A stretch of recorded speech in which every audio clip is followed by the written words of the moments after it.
this ancestral Ho-Chunk land and the sacred lands of all Indigenous peoples.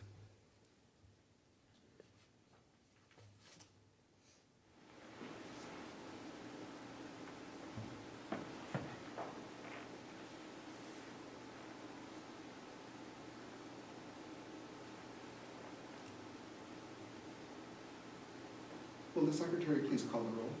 Mr. Abraham? Excused. Ms. Bowman? Here.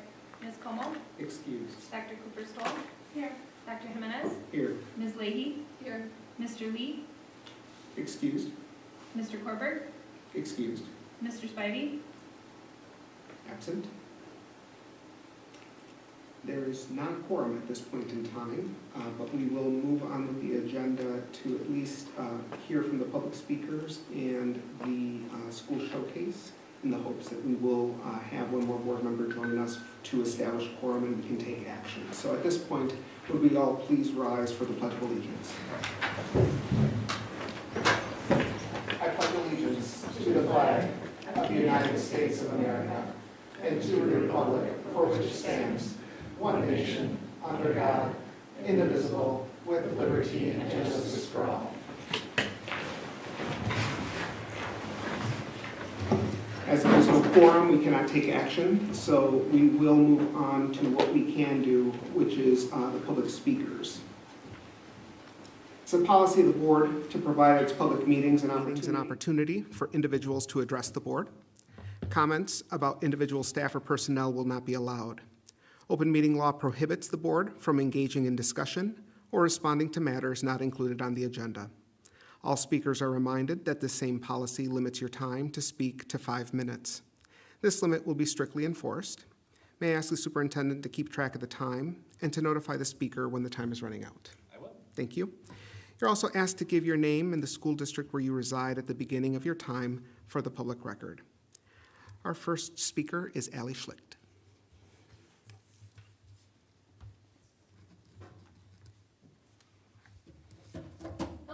My name is Allie Schlicht, and I reside in the school district of La Crosse. I'm here to talk a little bit about the SROs and restorative justice as well as mental health.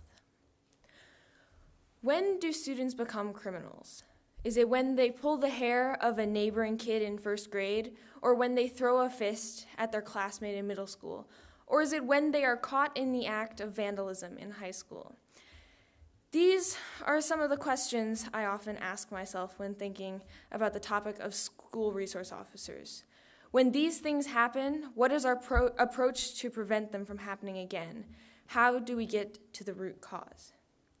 For example, if a student vandalizes a bathroom stall, why would they do this? Is it because they're a criminal, or is it because their friend was standing next to them, daring them to do it?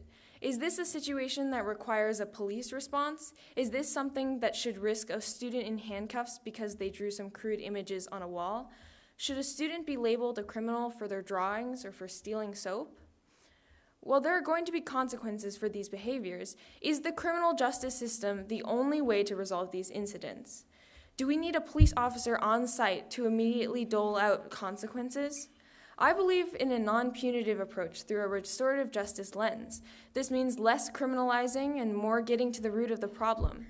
We need proactive policies in place to determine the root cause of these incidents and address them, rather than a punitive approach that only punishes them after the fact.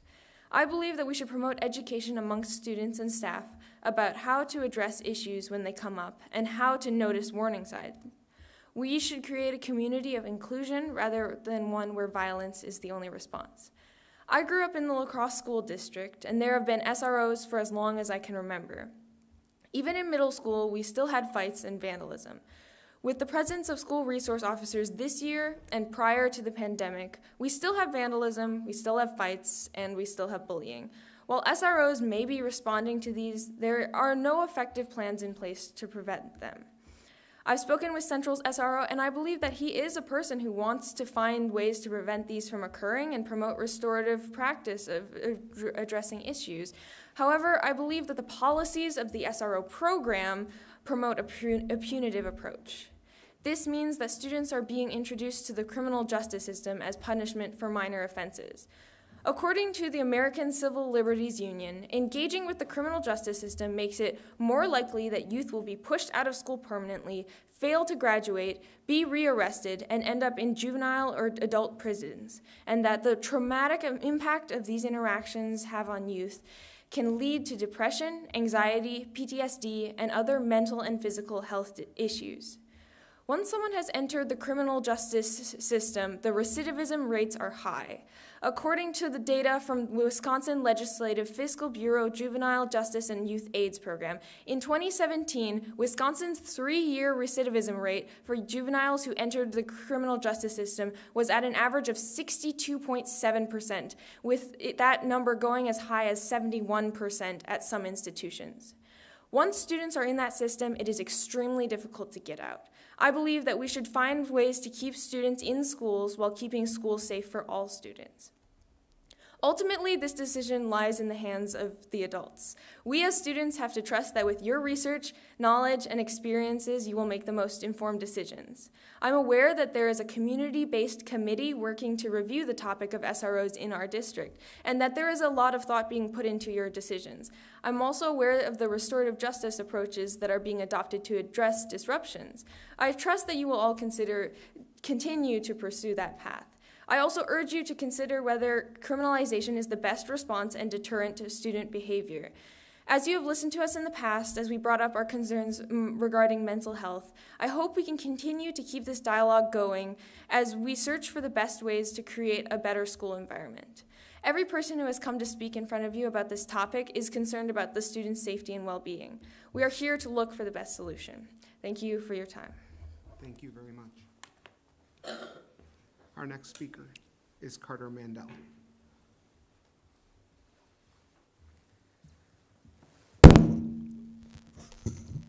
Hello, my name is Carter Mandel. I reside in the La Crosse School District. I am here as a Logan High School Fellow for Leaders Igniting Transformation, as well as a sophomore in the La Crosse District School System. I am here to speak regarding misinformation spread at a former school board meeting and SROs and their negative impact in the school district. On April 4th, 5 students from Central High School came to a school board meeting and told you how they think SROs are needed in the schools.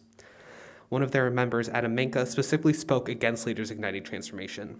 We are here to respond to them and let you know as a school board and let you know where LIT and students stand on the idea of SROs.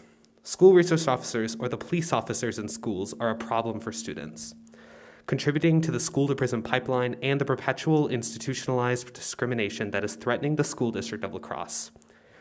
The words we say today are not just our own experiences, but are based on statistics and research done by LIT's paid and renowned team of researchers, as well as information provided by the superintendent, Dr. Engel. One of the students that spoke for SROs mentioned the School Resource Officer Program review. This review had many different findings specific to the school-to-prison pipeline, including the school district of La Crosse disproportionately disciplines and suspends students of color, students in poverty, male students, and students with disabilities. Also, how Black juveniles are disproportionately arrested in the city of La Crosse. These are findings that have already been submitted to you. Now, I am here to speak for what I believe in and support. All of this reflects how I personally support the end of SROs in schools. People with weapons are in the schools. When I have to have a conversation with a police officer on my way to chemistry and my eyes can't not look at the taser on their hip, it reflects how unsafe students are who are a part of more oppressed communities. I am not here to speak for Black and brown students. I am here to speak for what I believe in and support. When Mason Muth spoke, he said that SROs help with the diversity of students in ethnicity, sexual orientation, and gender. Police officers are not in schools to spread diversity, but to target it. Lit today does not mean to attack the SROs in our schools. We are speaking against the fundamentally discriminatory system that are school resource officers. One of the students, Caden Young, spoke about their experience regarding the bomb threats at Central High School. What the perpetrators of the threats need is a controlled environment focused on rehabilitation of these students. When students think the worst thing that is happening in a school is a graffitied bathroom, they are blind to the school-to-prison pipeline and institutionalized discrimination they are contributing to. Suspensions are a pressing issue for the school district. Students are being put in school suspension as a punishment for skipping class or breaking school rules. Why is the school district punishing missing class by forcing the student to miss more class? Adam Mankta stated that SROs can't possibly contribute to the school-to-prison pipeline because they can't suspend students. What they can do is put them in metal handcuffs. This attending a school board meeting with Lit, I have been here fighting multiple times and don't plan on stopping. No matter what, students come to school to learn not to be put in handcuffs because of a thrown toilet paper roll in the bathroom or a drawing on a stall door. We are not one viewpoint. We speak to the struggles of hundreds of thousands of youth nationwide that suffer from the same things students in our schools suffer from. Don't decide based on misinformation provided by a group that when holding a forum for their petition, only one student attended, and that student was a member of Lit, going to see what was happening. You've listened to us in the past because of our credibility. It's time to do so again. We urge you to terminate the contract with the La Crosse Police Department and to not listen to the student group of only 5 students who do not represent any minorities in the student body. Thank you. Thank you very much. Our next speaker is Porter Culp.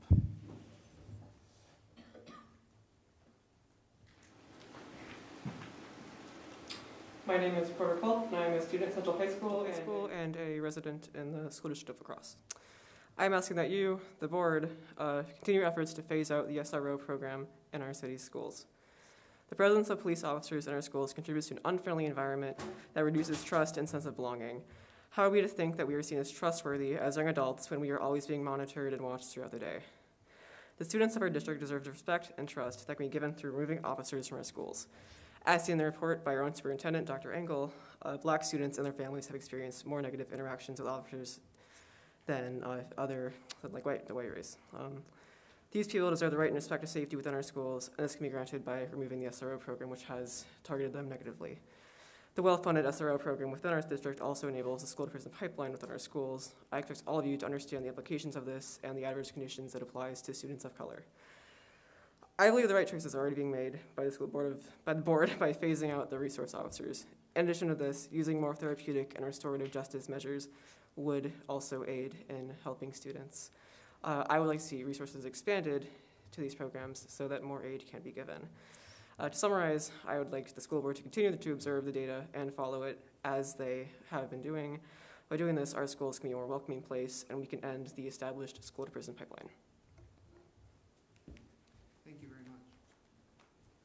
Our next speaker is Matt Stevenson.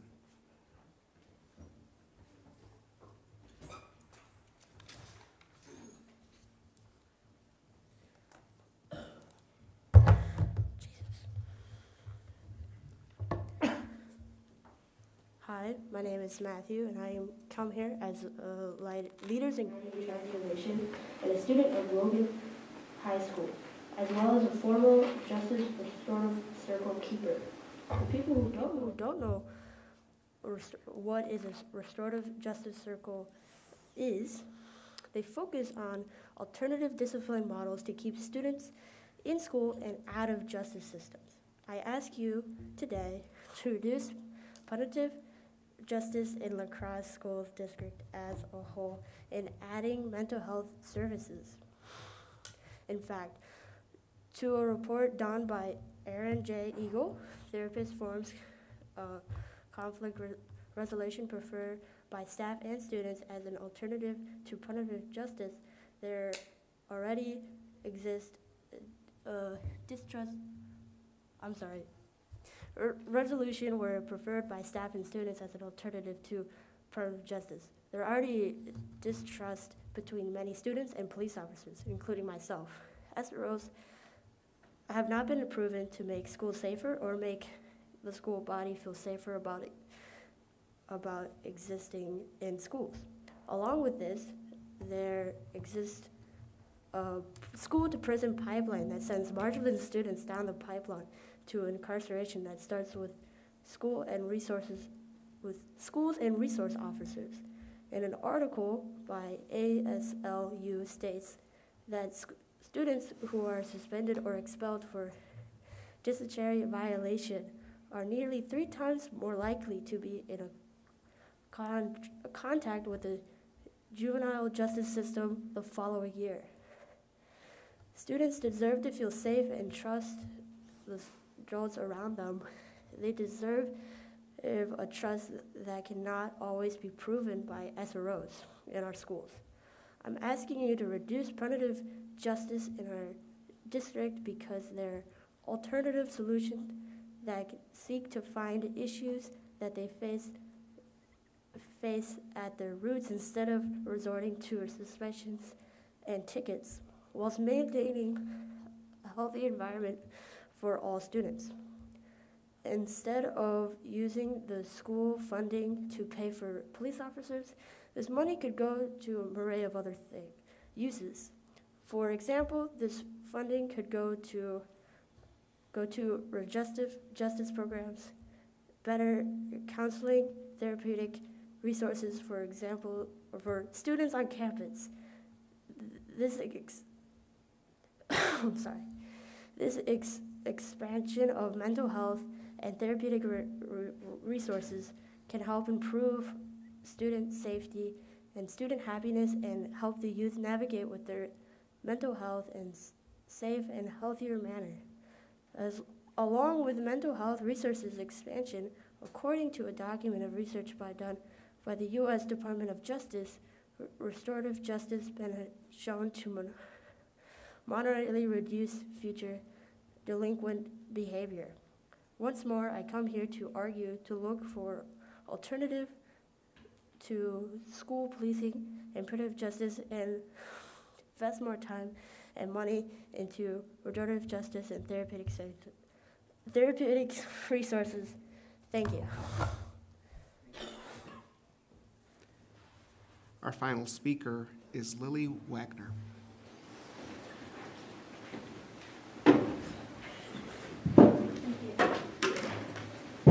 Oh, goody.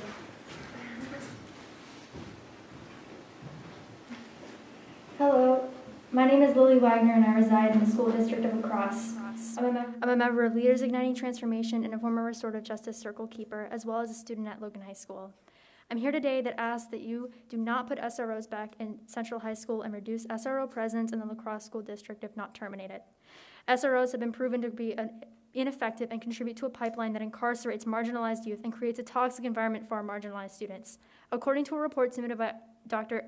Aaron J. Engel, a few of the key findings were that the school district of La Crosse disproportionately disciplines and suspends students of color, students in poverty, male students, and students with disabilities.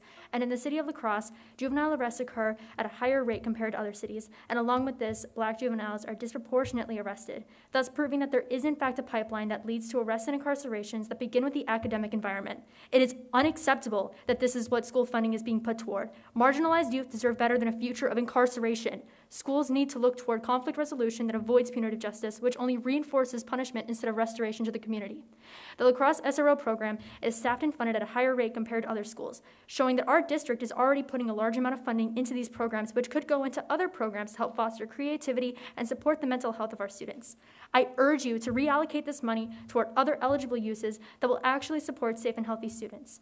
I would like to see this money be spent on the expansion of mental health resources because we're currently going through a mental health crisis, and arresting students and suspending them is not going to heal our youth.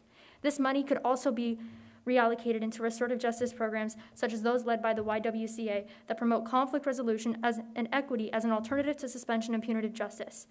I used to attend Logan Middle School, and from the years 2019 to 2020, I have led multiple restorative justice circles, which help students resolve issues which range from truancy to conflict between students. The mission of the YWCA is to empower women and eliminate racism, as well as help educate students on global issues and local issues such as classism and racial bias. And they provide alternatives to suspensions, detentions, and tickets and programs such as SROs. In my experience as a circle keeper, I can say that this program helps foster community and empathy as well as promote equity. Furthermore, it's been highly suggested by many in the community to reduce punitive justice and invest more in solutions that will solve problems at its roots. Along with the statistics in Dr. Engel's report that showed a disgusting imbalance and bias between the SRO program and funding, it was further shown that non-punitive and therapeutic approaches to student misbehavior were preferred by students, staff, and parents and were felt to be more effective than suspensions, tickets, and arrests. Again, I'm urging you to find an alternative to putting SROs back in Central High School and reducing punitive justice in the La Crosse School District. This is an opportunity for our district to divest from racist, classist, ableist, and outdated forms of justice within schools and invest more in mental health resources and restorative justice. Thank you for your time. This time, we will go back to a roll call. We need to redo the roll call, Ms. Bakerwald, so we can ensure that we have that we have a quorum, or are we okay?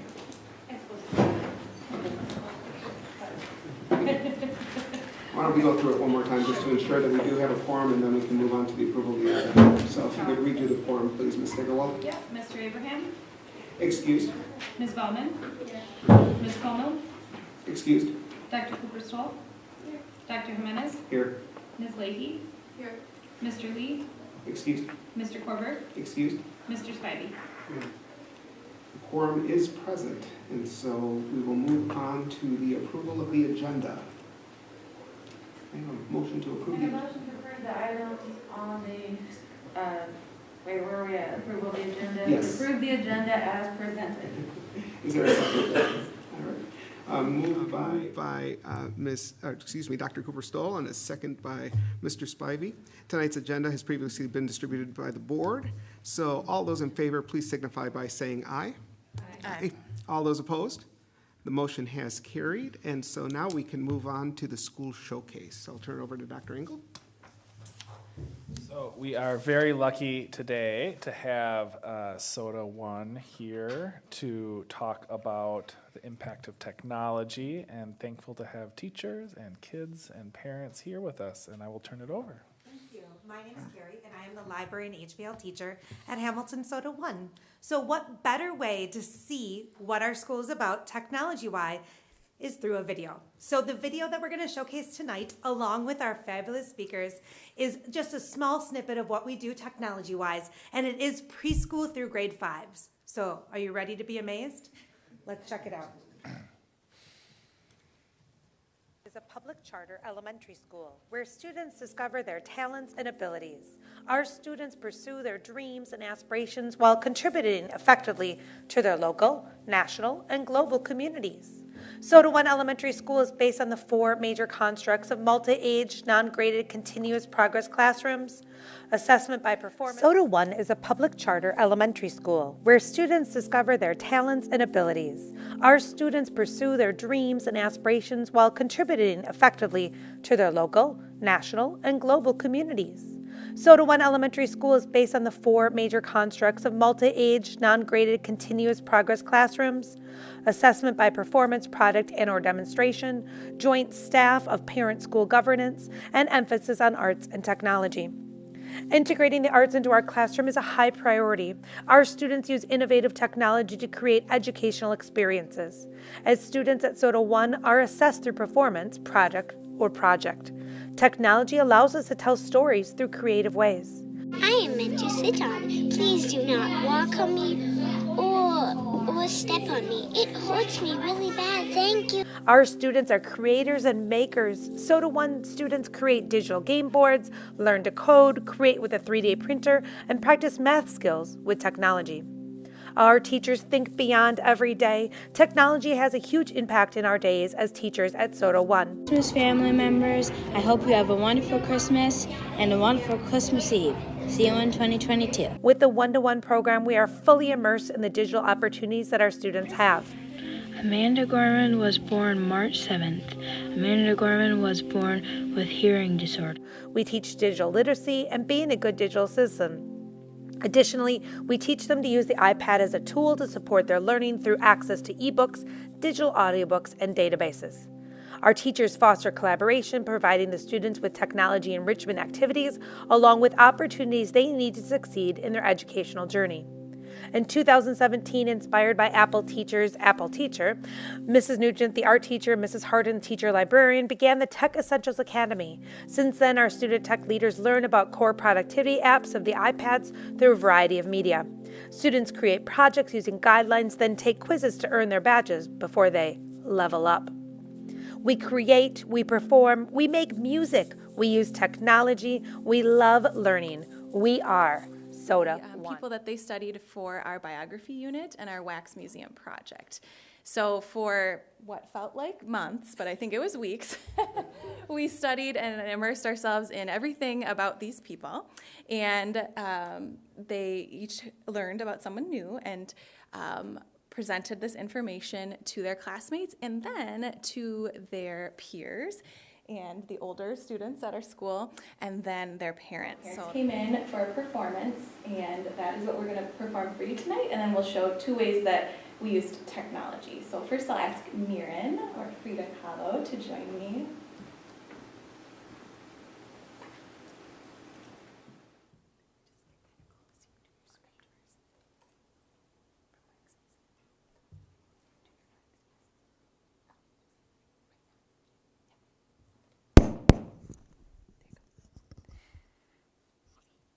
Hola, my name is Frida Kahlo. I'm a famous Mexican painter and paint many self-portraits. I use bright colors in my art. I had polio as a child and got in a bus accident when I was 18, so I spent time in bed. I painted while recovering. I need to get back to painting now. Adios, amigos. And then this is her slideshow. So just talk really loud. Frida Kahlo by Miran Stein. Frida Kahlo was an artist. She used bright colors in her work. If you like art and bright colors, then take a look at Frida. Frida was born on July 6, 1907 in Mexico. At age 18, Frida got in a bad bus accident. Frida had to stay in bed for a long time. In Frida's family, she had her father, Guillermo, and mother, Matilda. She also had 3 sisters. Frida went to National Preparatory School. Frida had polio and spent 2 years in bed. People made fun of Frida when she went back to school, so she switched schools. Frida taught art. She married Diego Rivera. Frida divorced Diego Rivera in 1939. She remarried Diego Rivera in 1941. Frida was a famous painter. One of her major accomplishments was receiving the National Prize of Arts and Science. Frida's face is on money. Frida won 46 awards. She is now known for her self-portraits. Yes, please. Thank you, Miran. And then we'll have Griffin or Bob Ross join us, and instead of his slideshow, we brought his display board. I don't know the best way for you all to see that. Maybe I'll just pop that there. So you see his artwork. We're all about integrating the arts into what we do. So I'll let him do his script from the Wax Museum. Go ahead.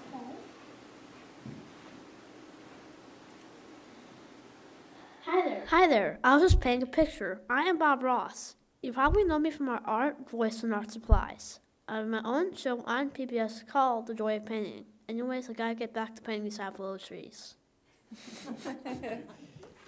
Little trees. So, what I'll share with you now is Griffin wrote, all the students, but we're looking at he wrote a bio poem and typed it using the Pages app on his iPad. And then we recorded his voice with a partner using the voice recording app. And then if you scan this, this is what you would hear.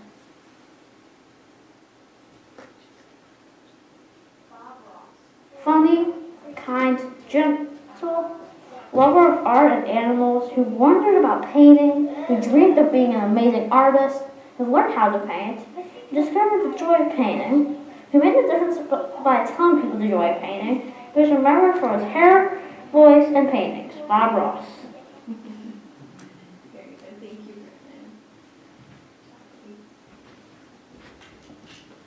So we just want to say thank you for letting us come today.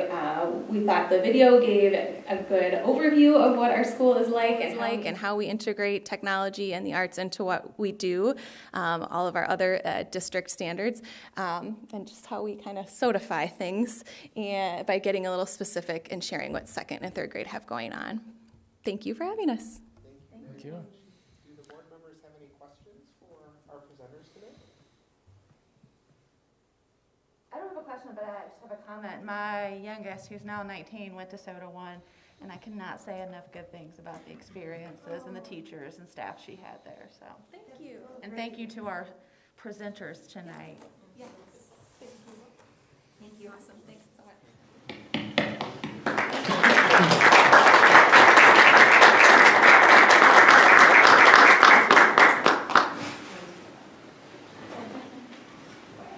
Moving on the agenda, we'll move to the superintendent's consent agenda. The consent agenda is a mechanism used by the board to deal with routine business that must come before the body. Are there any items that the members want to remove from the consent agenda? Hearing none, is there a motion in a second? I make a motion to approve the superintendent's consent agenda. A motion by Dr. Cooper-Stoll and second by Ms. Leahy. The items on the superintendent's consent agenda are approved as presented unless there is objection. Is there an objection?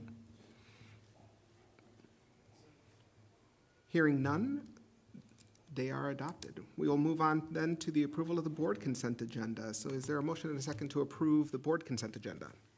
I make a motion to approve the board consent agenda. Is there a second? Second. All right. All at the same time, so I'm just going to pick and I'll go with Ms. Bauman over there. So with a motion by Dr. Cooper-Stoll and a second by Ms. Bauman, the items on the board consent agenda are approved as presented unless there is objection. Is there objection? I do have a question. Yes. Never mind. Okay. All right. If there's no objection, then we will consider those adopted and we will move on to the information portion of our agenda, which is our 3.5 involved citizenship monitoring report, and I'll turn it over to Dr. Engel. So monitoring is a part of our core activity here at the board table, and we have one that is slowly coming to fruition, and I will turn it over to Dr. Lahucky to explain. Thank you. Well, before I begin, I've decided I have to dress up like a favorite historical figure going forward. That seems like a good thing. We expect that now. Yeah. So, yeah. We probably shouldn't say things like that.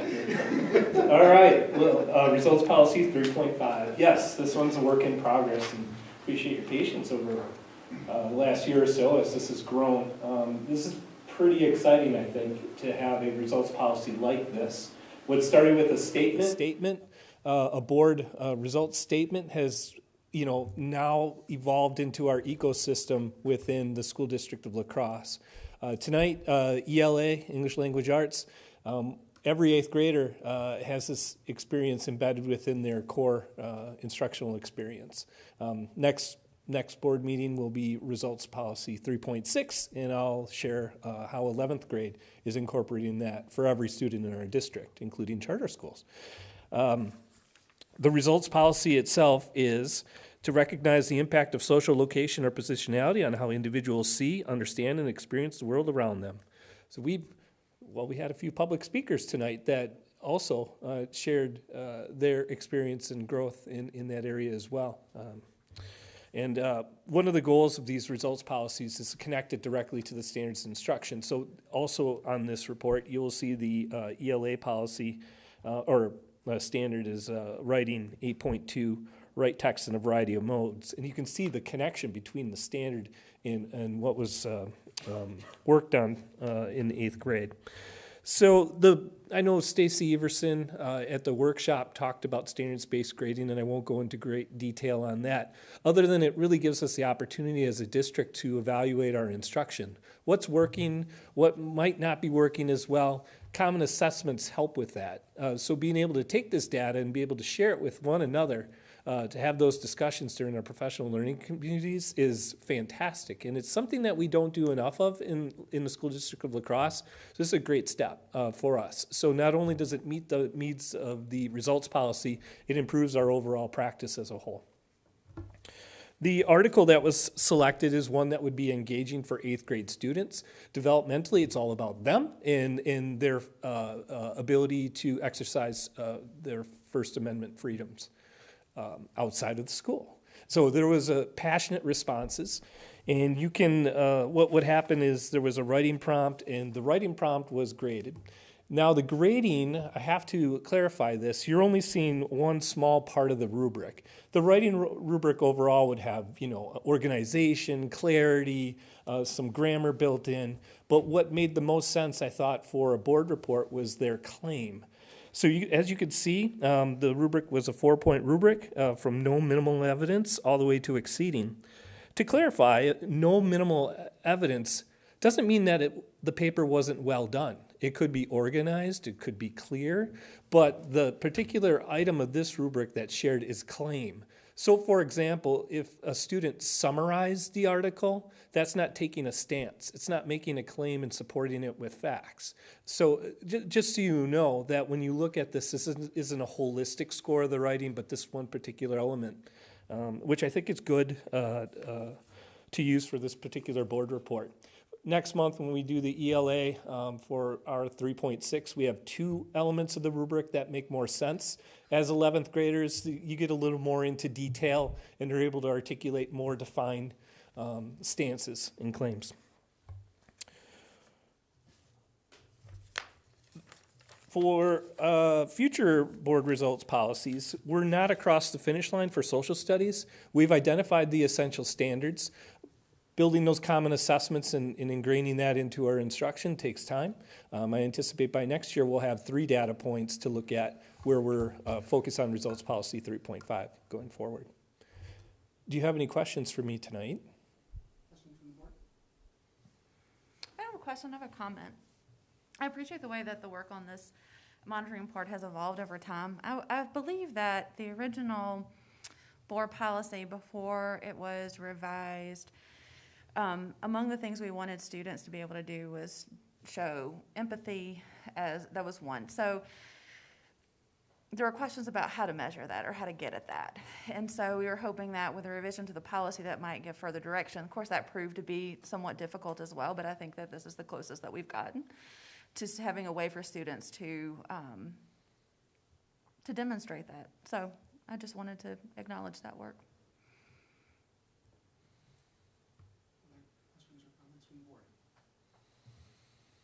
I agree with that. I think this is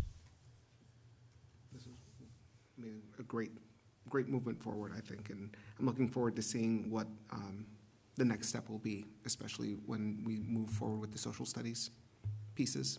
And I think seeing that holistic view will be a very positive thing as we continue on our journey here. So with that, then, we will look at the results monitoring report. We have it right now listed as reasonable progress has been made. How are we feeling at this point as a board? Do we feel comfortable with that rating?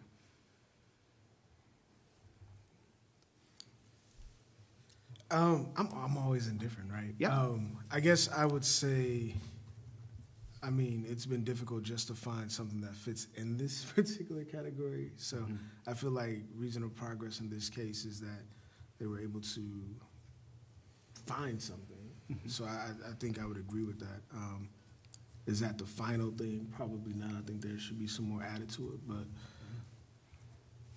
I wouldn't be opposed to saying reasonable progress has been made.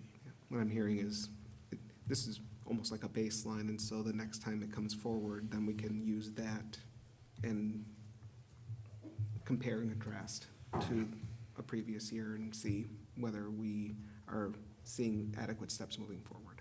Definitely. Okay. Well, I think that is also sort of the foundation of my question is, do you have an idea of, since the way it reads, will show increased recognition. Do you have a benchmark or idea of what that would look like next year? This was our first attempt at a district-wide common assessment. In this way, I anticipate that we'd do better. Once we look at the data, hey, we had 45 people that summarized their experience but didn't come up with that claim. Now that teachers know this, I think this is a good opportunity to have that discussion. Like, how did you elicit those kind of in-class discussions to make people make a stand? When I listened to the public speakers tonight, that's where it's exceeding. Or, you heard a particular stance that was credible, built, was factual, built by research. Those are the things we want to build with our students, and this is year one of that.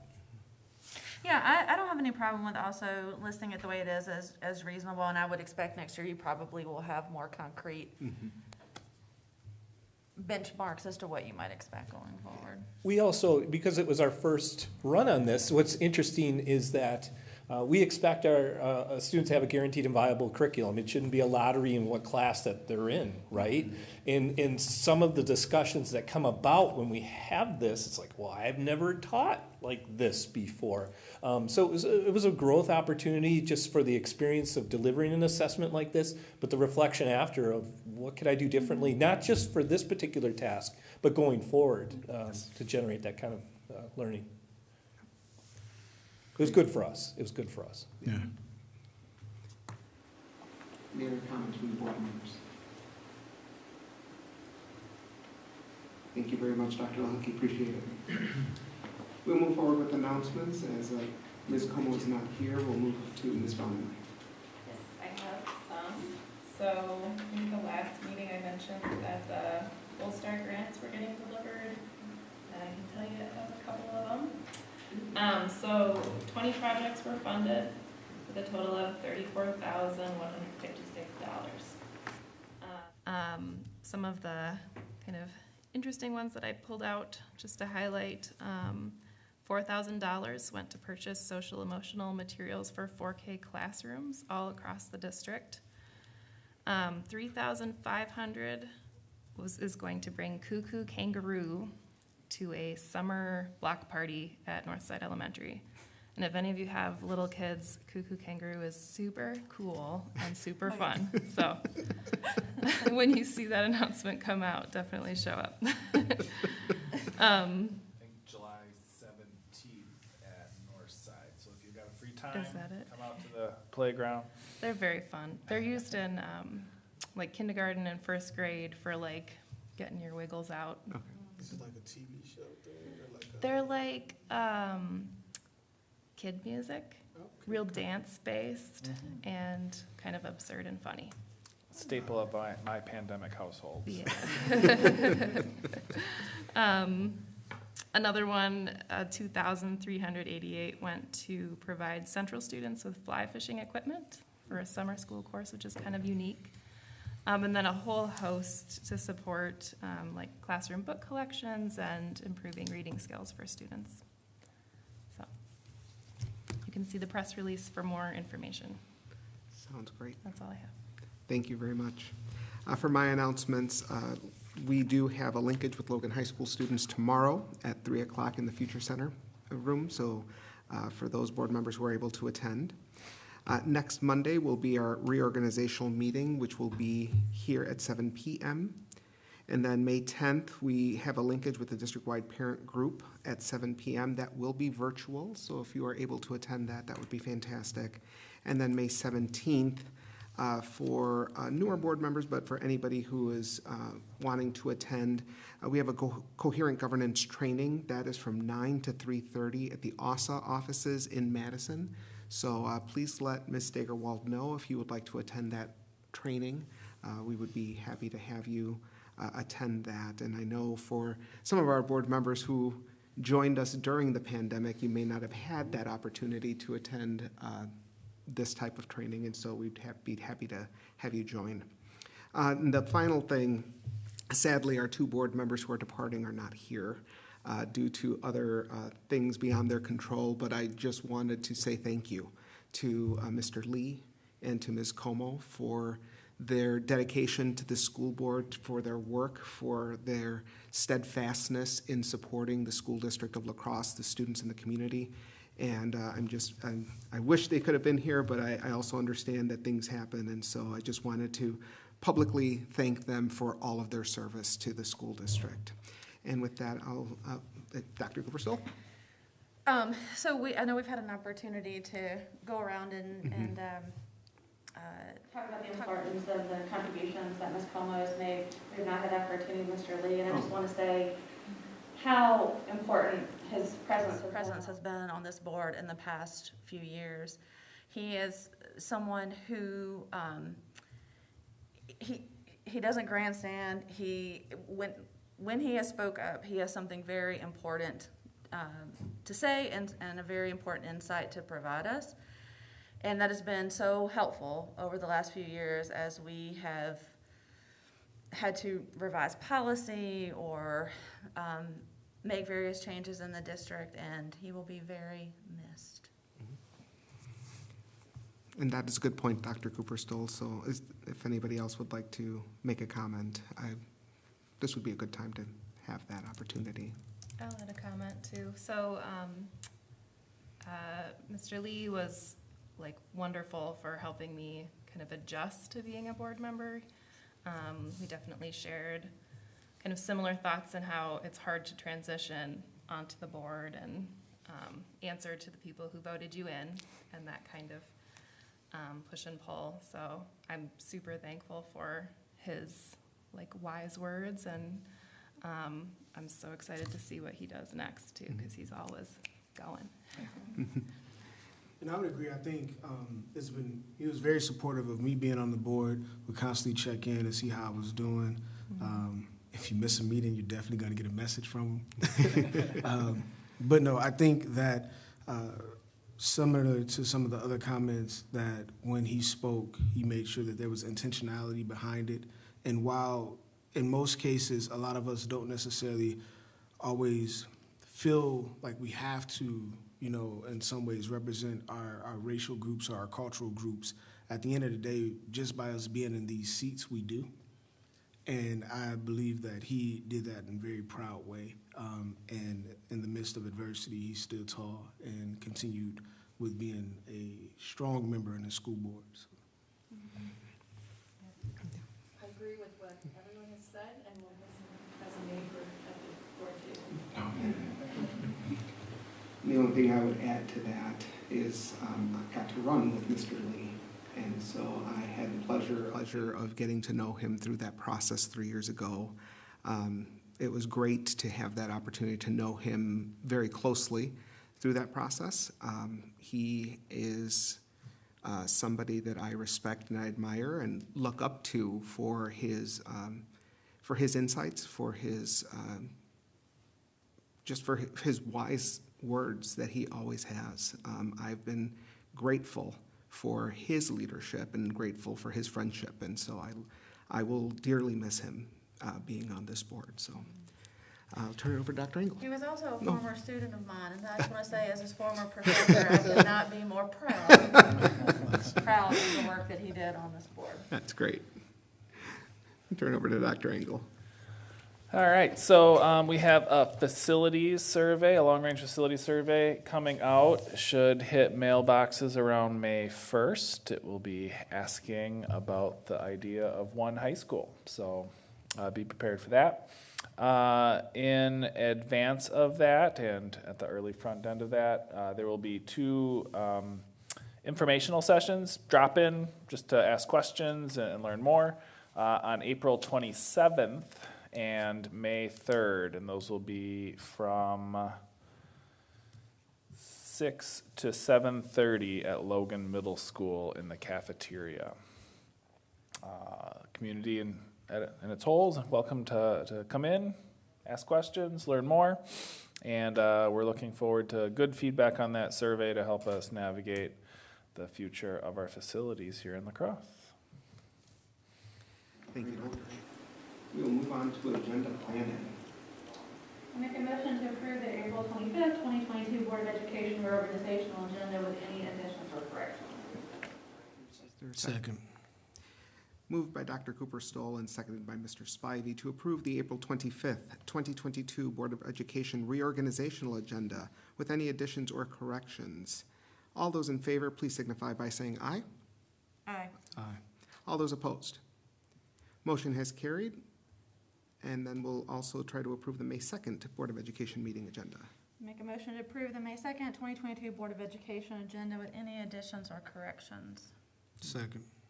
Moved by Dr. Cooper Stoll and a second by Mr. Spivey to approve the May 2nd, 2022 Board of Education agenda with any additions or corrections. All those in favor, please signify by saying aye. Aye. All those opposed? The motion has carried, and we'll turn it over to Dr. Cooper Stoll for board debriefing. Yeah, I have to say, given that we had no action items and we had one information item, I don't know what feedback I could contribute. But if others have any, I'm certainly open to that. Anybody would like to add any comments on the debriefing piece? Seems like a relatively short meeting, so not much to add there. And so without objection, we will adjourn. So we'll adjourn to our workshop. I was emotional.